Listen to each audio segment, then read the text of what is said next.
In this video, let me show you how to fix Discord role not applying. Now there are main reasons why this happens, but the main and the most important reason or the most common reason is due to the role hierarchy. So what you simply need to do is within your particular server, head over to the server settings.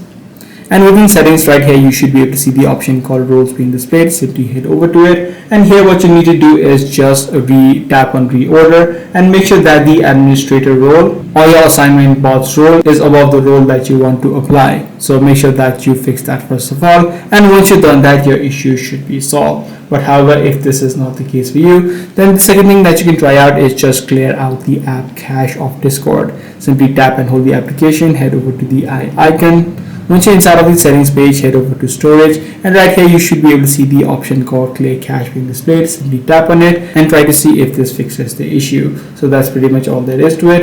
If this video was helpful to you, be sure to subscribe. I'm going to see you in the next one.